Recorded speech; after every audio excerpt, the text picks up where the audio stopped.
The Edmonton ICU was freezing, but I barely noticed. My hands wouldn't stop shaking as I stared at the monitors surrounding Margaret's bed. 72 hours ago, we'd been planning our 40th anniversary trip to the Rockies. Now, my wife of 39 years was fighting for her life, and the doctors were using words like intentional and criminal poisoning. I'm 63 years old. I've been a high school mathematics teacher for 40 years. I've solved thousands of equations, but nothing in my life prepared me to solve this one. Someone had tried to murder my wife. Let me back up. 3 weeks ago, Margaret flew from our home in Calgary to Winnipeg to help our daughter Rebecca and her husband move into their new house. Rebecca had just gotten a promotion at her architecture firm, and they'd finally saved enough for a proper home with a yard. At 34, our daughter was building the life we'd always hoped for her. Margaret was thrilled to help. They'd been married for 6 years. Kenneth seemed like a decent man, worked in commercial real estate, good provider, treated Rebecca well from what we could see. Maybe I should have looked closer. Margaret was supposed to be there for a week. The first 3 days, everything seemed normal. She'd text me photos of paint samples, send videos of their golden retriever puppy playing in the new yard. We'd talk every evening after I finished marking papers. Then on Thursday, her texts became sporadic. Friday morning, nothing. I called around lunchtime, straight to voicemail. I told myself her phone probably died. She'd mentioned their neighborhood had spotty cell service, but by Friday evening, I couldn't shake the knot in my stomach. I called Rebecca's number. Kenneth answered. "Oh, hey Martin," he said, his voice oddly flat. "Margaret's just resting. The moving wore her out. I'll have her call you tomorrow. Can I talk to her now? Just for a minute?" She took some Gravol for motion sickness and went to bed early. Don't want to wake her. Motion sickness? Margaret had been there for days. Why would she need Gravol now? I pushed down my unease. I was probably being paranoid. Margaret was fine. She was with our daughter. Saturday morning, still nothing. I called again. This time Rebecca answered, and her voice had an edge I'd never heard before. "Dad, Mom's fine. She's just tired. You're being overprotective." "Sweetheart, I just want to hear her voice. She's sleeping. Can you please stop calling every 5 minutes?" Rebecca had never spoken to me like that.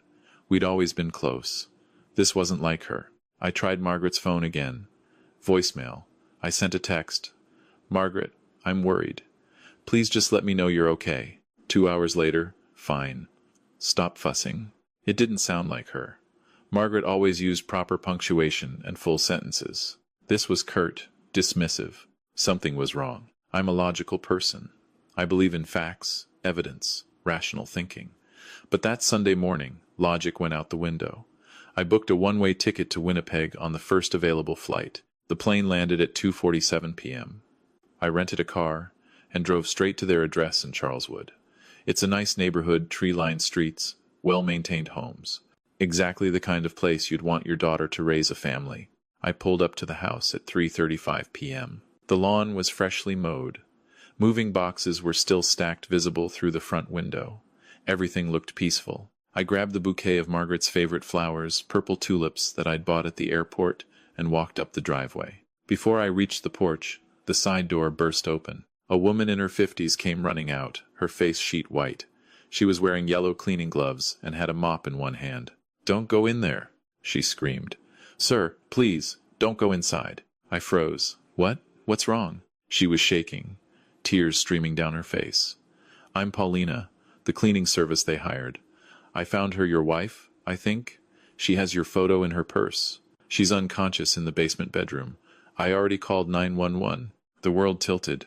What happened? Where's my daughter? Where's Kenneth? They left this morning.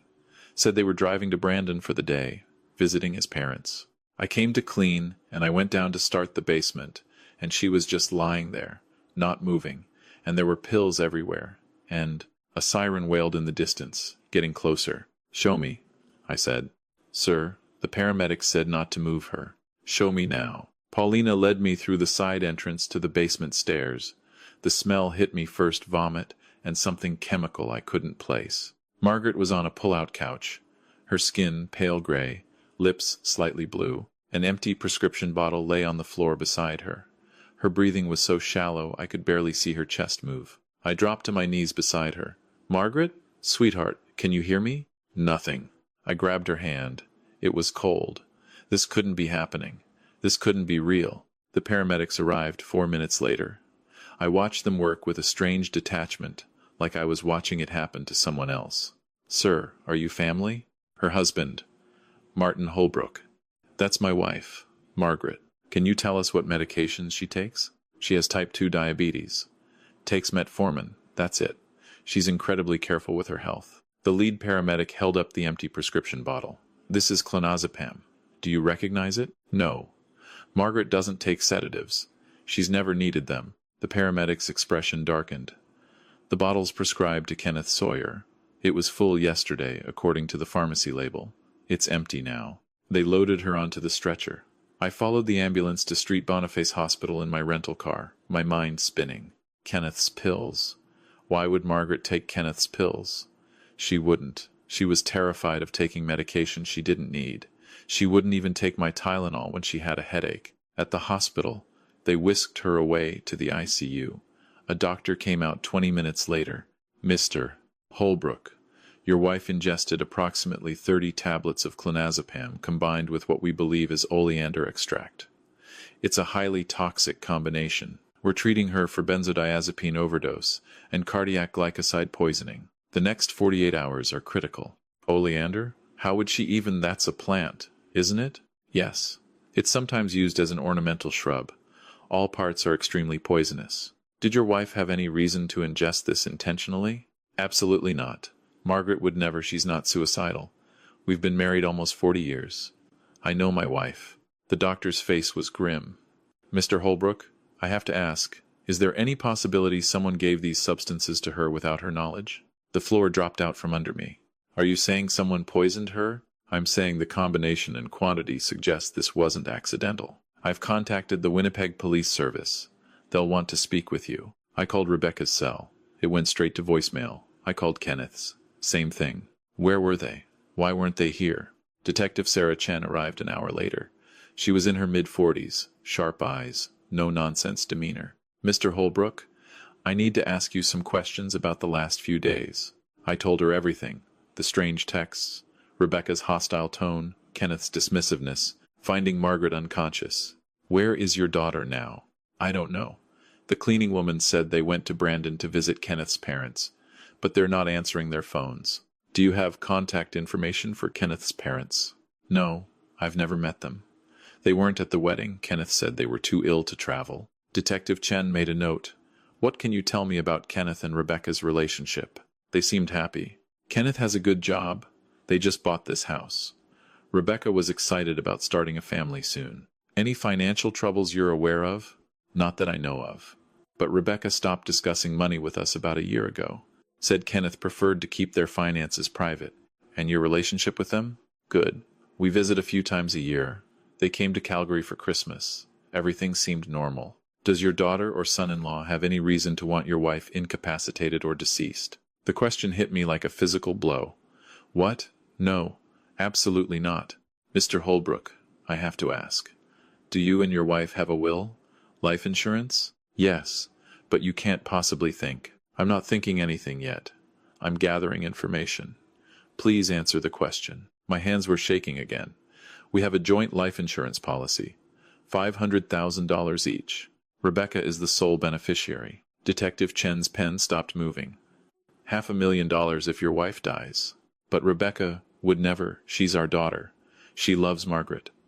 This is insane. Where is your will kept? With our lawyer in Calgary. But we updated it 2 years ago when we retired, and Rebecca knows. Oh God. What? When we updated the will, we had dinner with Rebecca and Kenneth. We told them about the insurance policy. Kenneth asked a lot of questions about the payout timeline, how quickly the money would be released. I thought he was just being practical. Detective Chen stood. "Mr. Holbrook, I'm going to request a warrant to search Rebecca and Kenneth's home and financial records. In the meantime, I need you to try reaching them again. If they contact you, don't tell them your wife is in hospital. Say she's resting, and you're worried about her. Can you do that?" I nodded, numb. "One more thing. The cleaning woman, Paulina, did your daughter hire her? Or did Kenneth?" "I don't know. I'll find out.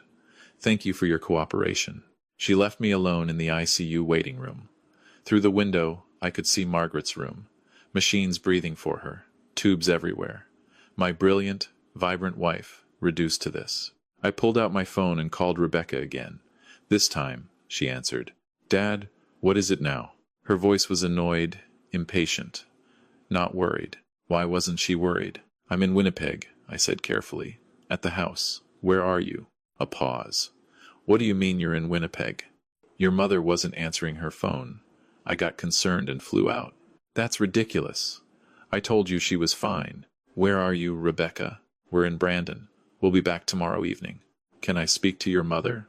Another pause. Longer this time. She came with us. She wanted to meet Kenneth's parents. Lie. Margaret was unconscious when they left. Put her on the phone, please. Dad, she's in the washroom right now. Can she call you back? Rebecca, your mother is in Street Boniface Hospital ICU. She was poisoned. The police are involved. Silence. Complete silence. Then, what are you talking about? Her voice had changed. The annoyance was gone, replaced by something I couldn't quite identify. Fear? Guilt? Someone gave her clonazepam and oleander. She's in critical condition. You need to come back now. Oh my God. Oh my God. We're coming. We'll be there in 3 hours. She hung up. I sat back down, my mind racing. She'd sounded shocked, but was it real shock? Or was it the shock of being caught? No, not Rebecca. Not my little girl who used to fall asleep on my lap during movie nights. Not my daughter who called me crying happy tears when Kenneth proposed. She couldn't have done this, but the evidence was stacking up. Kenneth's pills. The oleander plant I'd noticed in their front yard when I arrived. The convenient trip to Brandon. The lies about Margaret's condition. Detective Chen returned 2 hours later with another officer. We contacted Kenneth's parents in Brandon. They haven't seen Kenneth or Rebecca in over a year. There was no planned visit. My stomach lurched. Rebecca just called me. She said they were in Brandon visiting them. She lied.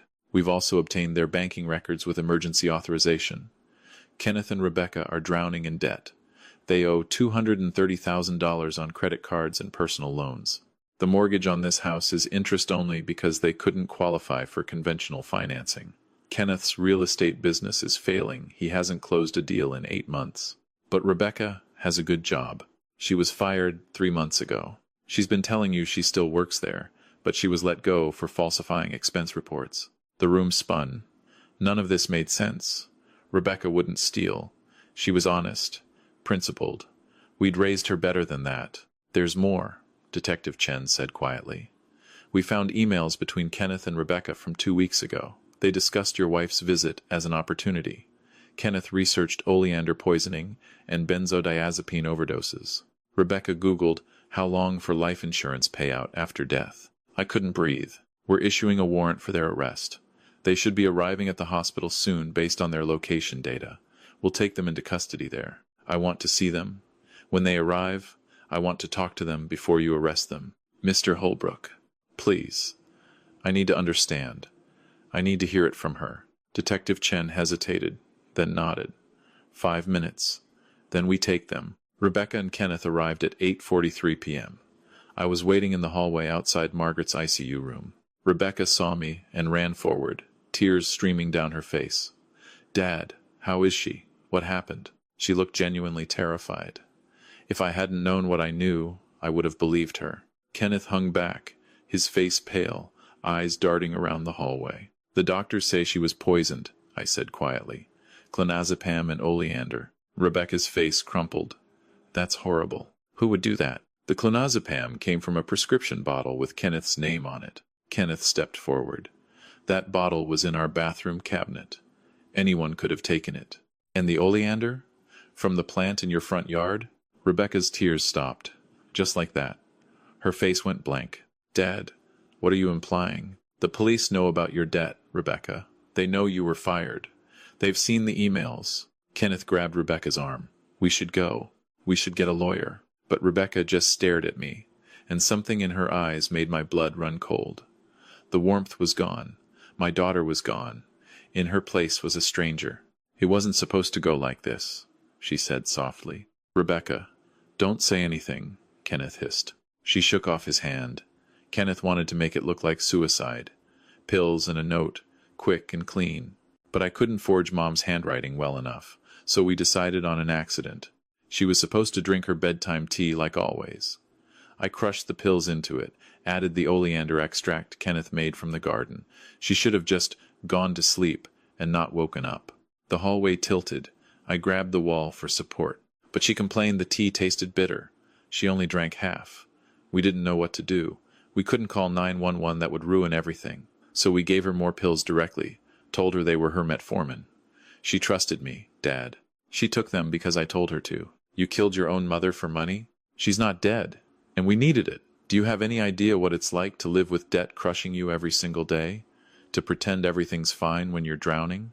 You and Mom have your teacher pensions, your paid-off house, your comfortable retirement. What do we have? Nothing. So you decided to murder her? Kenneth tried to pull her away. Rebecca, shut up. We need to leave. It was supposed to work. Rebecca's voice rose. We researched everything. The combination should have stopped her heart within hours. But that stupid cleaning woman came early. She wasn't supposed to be there until Monday. Detective Chen stepped out from around the corner, 2 uniformed officers behind her. Rebecca Sawyer, Kenneth Sawyer, you're under arrest for attempted murder. You have the right to remain silent. Rebecca finally started crying again as they handcuffed her. Daddy, I'm sorry. I'm so sorry. We just needed the money. We didn't want to hurt her. Please, Daddy. I turned away. I couldn't look at her anymore. They led them down the hallway, Rebecca sobbing, Kenneth silent and pale. I went back into Margaret's ICU room and sat beside her bed. The machines beeped steadily. Her hand was still cold in mine. I'm here, I whispered. I'm not leaving. You're going to be okay. You have to be okay. A nurse came in to check vitals. Mr. Holbrook, you should get some rest. There's a family waiting room. I'm staying here. She didn't argue. The next 3 days were the longest of my life. Margaret's kidneys started to fail from the toxins. They put her on dialysis. Her heart rhythm became irregular. The cardiac glycosides from the oleander were attacking her system. They had to shock her heart back into rhythm twice. I sat beside her and talked. I told her about our students over the years, our camping trips to Banff, the time we got lost hiking and had to be rescued, our first apartment together, so small we could barely fit our bed and table. Remember our 5th anniversary? I said, holding her hand. We were so broke we couldn't afford a restaurant. You made that terrible burnt lasagna, and we ate it in the backyard under the stars. You said it was the best anniversary ever, because we had each other. I need you to fight, Margaret. I need you to come back to me. We're supposed to have that trip to the Rockies, remember? 40 years together. We're not done yet. On the 4th day, her eyelids fluttered. On the 5th day, she squeezed my hand. On the 6th day, she opened her eyes. Martin? Her voice was barely a whisper. I pressed the call button for the nurse, tears streaming down my face. I'm here, sweetheart. I'm right here. Where? What happened? You're in the hospital. You're going to be okay. Rebecca. I need to see Rebecca. My heart broke all over again. Just rest right now. We'll talk about everything later. The doctors were cautiously optimistic. The dialysis was working. Her heart rhythm had stabilized. With time and rehabilitation, she might make a full recovery. But the emotional recovery that would take much longer. When Margaret was finally strong enough, I had to tell her the truth.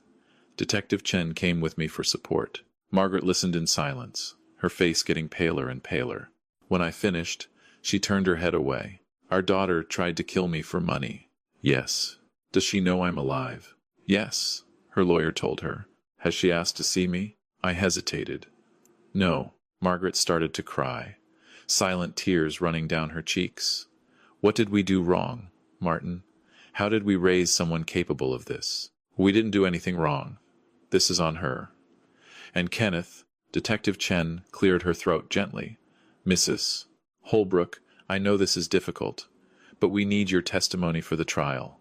Are you willing to testify against your daughter? Margaret was quiet for a long time. Then, yes, she needs to face consequences for what she did. Maybe it's the only way she'll ever understand. The trial was 8 months later. Margaret had made a remarkable physical recovery, though she tired easily and would need medication for her heart for the rest of her life. Emotionally, she struggled. She'd wake up from nightmares, screaming. She couldn't drink tea anymore. The smell made her physically ill. She attended therapy twice a week. We moved Margaret's things out of Rebecca and Kenneth's house before the trial. Paulina, the cleaning woman, came to help. She hugged Margaret and cried. "I almost didn't come that day," Paulina said. "My daughter was sick, and I was going to reschedule. But something told me I needed to be there. I'm so glad I listened."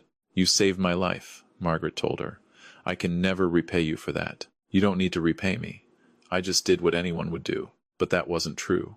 Paulina had made a choice that day. She could have walked away, minded her own business, avoided getting involved. Instead, she'd called 911. She'd waited for the paramedics. She'd given her statement to police, even though she was terrified. She'd only gotten her permanent residency 2 months before, and was scared any involvement with police might jeopardize her status. We set up an education fund for Paulina's 2 daughters. She cried and tried to refuse, but we insisted. "My daughters want to go to university," she said. "But we've been saving so slowly. This changes everything for them. Thank you." "Thank you for being there," I said. "Thank you for caring about a stranger." The trial lasted 3 weeks. The Crown Attorney presented the emails, the search history, the financial records. They brought in a pharmacologist to explain how the combination of drugs would have killed Margaret if she'd consumed the full dose, if Paulina hadn't found her in time. Kenneth's defense was that Rebecca had manipulated him, that he'd been coerced. Rebecca's defense was temporary insanity, brought on by financial stress. Neither defense held up well against the evidence. I sat in the courtroom every day. Margaret came when she felt strong enough. Rebecca never looked at us, not once. Kenneth's mother came to the trial. She sat on the opposite side of the courtroom from us. On the second week, she approached me during a recess. "I'm sorry for what my son did to your family," she said quietly. She looked exhausted, aged beyond her years. "I didn't raise him to be this person. I don't understand what happened." "Neither do we," I told her. "How do we make sense of something like this?" She shook her head. "We can't. We just have to live with it." The jury deliberated for 6 hours. They found both Rebecca and Kenneth guilty of attempted murder and conspiracy to commit murder. At sentencing, the judge asked if either of them wanted to make a statement. Kenneth declined. Rebecca stood. She looked at the judge, at her lawyers, at the courtroom. Finally, she looked at Margaret and me. "I'm sorry," she said. "I know that doesn't mean anything now. I know I destroyed our family. I wish I could take it back. I wish I'd made different choices. I was drowning in debt and fear, and I couldn't see any other way out. But that's not an excuse. There's no excuse for what I did. Mom, Dad, I understand if you never forgive me. I don't deserve forgiveness." Margaret gripped my hand so tightly it hurt. The judge gave Kenneth 14 years. Rebecca got 12 years because she'd shown remorse and had no prior criminal record. "The court acknowledges that financial desperation can drive people to terrible acts," the judge said. "But attempting to murder one's own mother for inheritance money represents a profound moral failure. You betrayed the most fundamental bonds of family and trust. These sentences reflect the gravity of your crimes." They were led away in handcuffs. Rebecca glanced back once. Margaret raised her hand in a small wave. Rebecca's face crumpled and she turned away. Outside the courthouse, reporters asked us how we felt about the verdict. "Justice was served," I said. "But there's no victory here. We lost our daughter. That loss will be with us for the rest of our lives." The reporters wanted to know if we'd visit Rebecca in prison. "We haven't decided yet," Margaret said quietly. "Right now, we're focused on healing." That was 10 months ago. Rebecca's been in prison for 18 months total now. She writes to us sometimes. Long letters about prison life, about her therapy sessions, about the other inmates. She says she's taking accounting courses, trying to better herself. She always ends the letters the same way. "I love you. I'm sorry.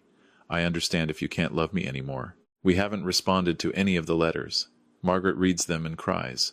I file them away in a folder. Maybe someday we'll be ready to write back. Maybe we won't. We did take that 40th anniversary trip to the Rockies last month. We hiked the easier trails at Lake Louise, stayed in a cabin in Canmore, watched the sunset over the mountains. "Do you think we'll ever feel normal again?" Margaret asked me one evening, as we sat on the cabin's deck. "I don't know if we'll ever be the same as before," I said honestly. "But we're building something new, a different kind of normal." I keep thinking about all the signs we missed. The lies about her job, the distance over the past year. Why didn't we see it? Because we trusted her. Because we loved her. Because we couldn't imagine our own child would do something like this. Do you think she really feels remorse? Or does she just regret getting caught? I don't know, sweetheart. I honestly don't know. We updated our will the week after the trial. Rebecca is no longer a beneficiary. We're leaving everything to medical research and to a scholarship fund for students from low-income families studying mathematics and architecture, the fields Margaret and I devoted our lives to. We also started volunteering with an elder abuse prevention organization. Margaret speaks at senior centers about financial exploitation and family fraud. She tells our story the whole ugly truth of it because she believes it might save someone else. People don't want to believe their children would hurt them, she tells the audiences. I didn't want to believe it either, but elder abuse by family members is more common than you'd think. 40% of financial exploitation cases involve adult children. You need to protect yourself, even from the people you love, especially from the people you love, because they're the ones who can hurt you most. I've learned some hard lessons through all of this. I've learned that love doesn't guarantee loyalty, that financial desperation can corrupt even people you thought you knew, that trust, once broken, may never fully heal. But I've also learned that strangers can be heroes, that resilience is possible even after devastating betrayal, that Margaret and I, after almost 40 years together, are stronger than we knew. Most importantly, I've learned that you can't take anything for granted, not health, not family, not the assumption that your children will outlive you rather than try to accelerate your death. If you're reading this and you have adult children, I want you to take some practical steps. Don't assume they'd never hurt you. Protect yourself. First, never tell anyone, including family, the exact details of your life insurance or inheritance. It's not about trust. It's about removing temptation. Second, if you're helping adult children financially, set clear boundaries. Enabling debt by constant bailouts can create resentment and desperation instead of gratitude. Third, keep your estate planning documents with a lawyer, not at home where they can be accessed or tampered with. Update them regularly, and don't discuss every change with potential beneficiaries. Fourth, if you notice sudden changes in an adult child's behavior, increased financial questions, unusual interest in your health or medications, isolation from other family members, pay attention. These can be red flags. Fifth, maintain relationships with people outside your immediate family. Paulina saved Margaret's life because she was there, because we'd hired an outside service. Don't become so isolated that no one would notice if something was wrong. And finally, trust your instincts. I knew something was wrong that weekend. I felt it in my gut. I acted on it, and that probably saved Margaret's life. If something feels off, investigate. Don't dismiss your own concerns, just because acknowledging them means facing an uncomfortable truth. Rebecca will be eligible for parole in 8 years. She'll be 44 years old. We'll be in our 70s. I don't know if we'll attend her parole hearing. I don't know if we'll ever have a relationship with her again. What I do know is that Margaret and I survived. We're here. We have each other. And we're determined to live whatever years we have left on our own terms, not as victims, but as survivors who refuse to let betrayal destroy us completely. Some nights, Margaret still has nightmares. Some days, I still feel the rage bubble up when I think about what they did. But we're here. We're breathing. We're rebuilding. And that's more than Rebecca and Kenneth intended for us. In the end, maybe that's our victory, simply still being here to tell this story. If our experience can help even one person recognize warning signs, protect themselves, or find the courage to act when something feels wrong, then maybe some good can come from this nightmare we live through. Trust carefully, love fully, but protect yourself always, because the people who can hurt you most are often the ones you'd never suspect.